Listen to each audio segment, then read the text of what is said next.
बेटियों के फैसले भी सोच समझ के करें। नौजवानों, जब रिश्ता देखने माँ को भेजो ना तो मर्जी है तुम्हारी, खूबसूरती देखो, लेकिन साथ में जब कहो ना चेहरे का हुस्न देखना तो ये भी कह दिया करना माँ, जब उसका माथा देखे ना तो ये भी देखना उसके माथे पे सजदे का निशान है कि नहीं। जब वो बात करे और तू उसके अल्फाज चेक करे ना तो उसकी सांसों में देखना कि कुरान की तिलावत की खुशबू आ रही है कि नहीं। माँ जब उसको चला के उसकी चाल देखे तो ये भी देखना उसका दुपट्टा हया से कहीं कांधे से सरक तो नहीं जाता है। ये दिखवा कसम खुदा की, ऐसी बेटियां तलाश करके लाओ, गोद तुम्हारी होगी, आने वाला सलाहुद्दीन अय्यूबी पैदा होगा। लेकिन शर्त है हमें अपने आप को बदलना होगा, अपने आप को बदलना होगा। आज हमारी कौम इतनी बट गई है, इतने झगड़े हो गए, सबसे बड़ी बड़ी दीवारें ना हमारी कौम में हो गई नफरतों की खड़ी, नफरतों की दीवारें। गिराओ यार इन दीवारों को। कल तक कितना अच्छा होता था, एक बैठक में 17 लोग एक हुक्का पीते थे और किसी को किसी की झूठन से बीमारी नहीं लगती थी। आज अगर पानी पीने बैठ जाओ ना तो बंदा कहता है डिस्पोजल लाइए। एक गिलास में एक बंदा पिएगा, दूसरा नहीं। जब से छूत अछूत आया है तब से बीमारियां बढ़ गई हैं। मेरे हुजूर ने फरमाया सूरुल मोमिन शिफाउन, मोमिन के तो झूठे में भी शिफा होती है। मोमिन अपने आगे का बचा के किसी को पिला दे तो दूसरे वाले को अल्लाह शिफा अता फरमा देता है। कितनी नफरतें हो गई। आज भाई भाई एक प्लेट में खाने तैयार नहीं, एक दस्तरखान पे 4 बैठ के खाने तैयार नहीं। कहां चले गए हमारे दिन, दौर बदल गए। लोग कहते हैं हमने तरक्की की है, क्या खाक तरक्की की है। एक जगह हुक्का देखा तो सबके हाथ में अलग अलग इतनी बड़ी टिप्पली थी कि ये क्या है कि जिसकी तरफ नगाली पहुंचेगी वो अपना वो लगा के पिए। इतनी नफरतें बढ़ गई। हालात देखो हमारे, हम किधर जा रहे हैं। खुदा के वास्ते खत्म करो ये नफरतें, ये दूरियों के फासले मिटा दो और एक दस्तरखान पे बैठ जाओ, एक महफिल में बैठ जाओ। देखने वाले को पता ना चले कितने खानदानों से हैं, कितनी हवेलियों से है। एक जगह ऐसे बैठ जाओ कि लोगों को कहना पड़े खानदान तो समझ में नहीं आया, अलबत्ता एक बात समझ में आ गई, ये जितने बैठे हुए हैं सब मदीने वाले के गुलाम बैठे हुए। ऐसा किरदार क्यों नहीं बना लेते, क्यों नहीं है दिलों में जगहें। दिल तंग होते जा रहे हैं। हाँ, नीचे की बात नहीं, मिंबर के दिल इतने तंग हो गए कि कलेजे फटने तैयार हैं लोलवियों के। हाँ, अपने दिलों में जगह पैदा करो। दिलों में जब तक दिल में जगह नहीं होगी कोई भलाई नहीं होगी।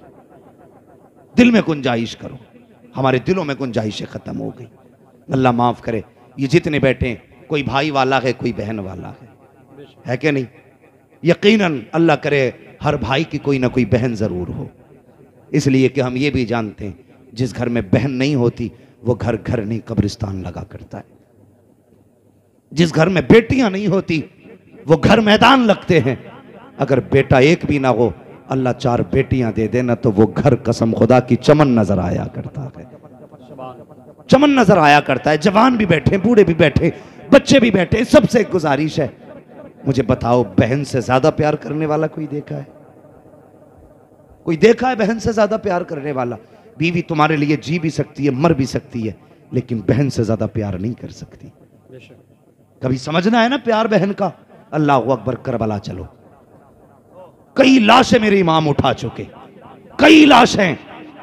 जब इमाम बैठे ना, सैयदा ज़ैनब को ख्याल आया मेरा हुसैन अकेला बैठा होगा, चलो ज़ैनब चल के कम से कम भाई के पास बैठे, उसकी कुछ तन्हाई तो कम होगी। ये सोच के खेमे में आई ना, मेरे इमाम गर्दन झुका के बैठे थे। जब देखा हुसैन का चेहरा, बहन कहने लगी भैया जी का नाना की एक हदीस याद आ रही है, सुने हर भाई सुने इस बात को। मेरे इमाम फरमाने लगे कौन सी? फरमाने लगी कि नाना ने कहा था कि जब मुसीबतें आया करें ना तो सदका दे दिया करो, सदका बलाओं को टाल देता है। हुसैन आज करबला में बड़ी मुसीबतें हैं, प्यास है, भूख है, गरीबुल वतनी है, लाशें हैं, दुश्मन हैं, बेसरो सामानी है, परदेसी हैं, कोई यारो मददगार भी नहीं है। हुसैन इससे भी बड़ी कोई मुसीबत होगी?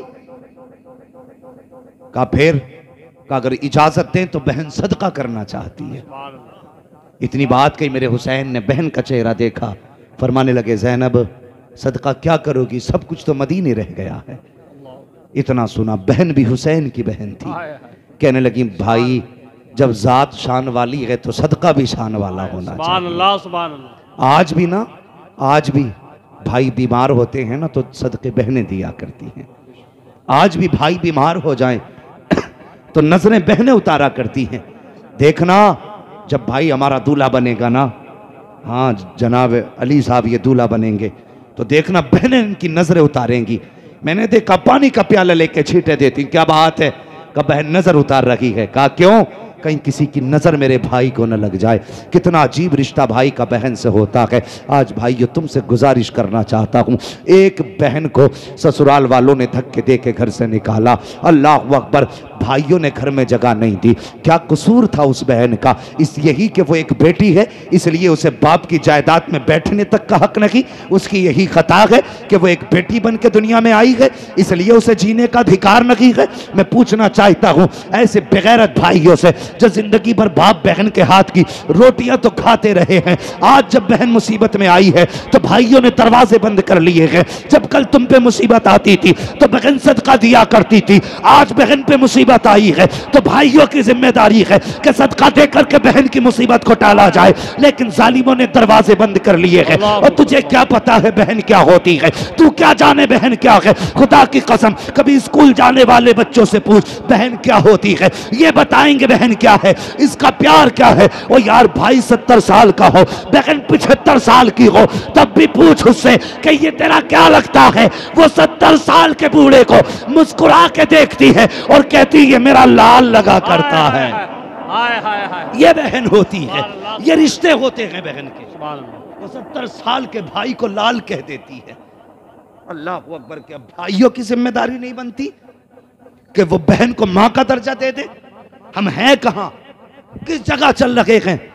अल्लाह माफ करे, बहनों की इज्जतें किया करो, इनकी कदर किया करो, ये चली गई तो नसीब नहीं होंगी। मैं अर्ज कर रहा था बहनों को समझना है तो स्कूल के बच्चों को कभी देखो, जब स्कूल से आए इन्होंने टाई कहीं फेंकी, शर्ट कहीं फेंकी, पैंट कहीं फेंकी, कैप अलग बस्ता अलग। बहन ने देखा भाई आया है बस्ता लेके थक गया है, अल्लाह अकबर, ये नहीं कहती भाई तूने बस्ता कहाँ डाल दिया है, ये नहीं कहती कपड़े साइड से रख दे। वो देखती रहती है, मुस्कुराती रहती है। एक कपड़ा उस कोने में पड़ा है, दूसरा कपड़ा उस कोने में पड़ा है, बहन सारे कपड़ों को इकट्ठा करती है। कल भाई को स्कूल जाना है, कहने से पहले इसकी ड्रेस तैयार की जा रही है, प्रेस कपड़ों में बहन ने की है, मेहनत करके मजदूर बन के धुलाई बहन ने की है, कपड़े तैयार हो जाते हैं। अगले दिन स्कूल का वक्त है, बहन भाइयों को उठाती है, माथा चूम के कहती उठ जा मेरे चांद सुबह हो गई है, उठ जा मेरी जान सुबह हो गई है। कितने प्यारे लहजे बहन के होते हैं। जब तुम स्कूल जाया करते थे कौन सा मीठा लहजा था जब बहन ने तुम्हारे लिए इस्तेमाल न किया। कभी माथा चूम के उठा रही है, कभी हाथ चूम के उठा रही है, कभी पैर के तलवे चूम के उठा रही है। बहन ने उठाया के तैयार किया है, ड्रेस पहनाई है, भाई तैयार हुआ है, बहन ने टिफिन तैयार करके हाथ में दे दिया। जब टिफिन तैयार करके बहन हाथ में दे चुकी है, बहन बैठ करके भाई के पैरों में अपने हाथ से जूते पहना रही है। और तू हाथ से तो पट्टा नहीं दे सकता, वो तेरे पैर पकड़ के जूते पहना रही है। और जब तूने 2 कदम बढ़ाए ठोकर लगी, तेरे पैर पे मिट्टी लगी, तूने कहा बहन जूता सन गया है। वो अंदर नहीं गई है, न एक पुराना कपड़ा नहीं देखा है, गंदा कपड़ा नहीं देखा। जब तूने कहा जूते पे मिट्टी लग गई है, तेरी बहन ने अपना वो दुपट्टा जो सर की इज्जत भी है, जो सर का वकार भी है, जो बहन की शान भी है, जो बहन की आन भी है, उसी दुपट्टे का कोना पकड़ती है, जूता साफ करना शुरू कर देती है। ये नहीं देखती दुपट्टा मैला होगा कि नहीं, मुस्कुराती रहती है, जूते साफ करती रहती है। कसम खुदा की लहजा बताता है, ए भाई ये तो दुपट्टे की बात है, अगर जरूरत पड़ जाए आवाज दे देना, बहन अपने जिस्म की खाल लेकर के हाजिर हो जाए। क्या बात है, वाह वाह सुभान अल्लाह। नारे तकबीर, नारे रिसालत, मसलक आला हजरत। इज्जत करेंगे बहन।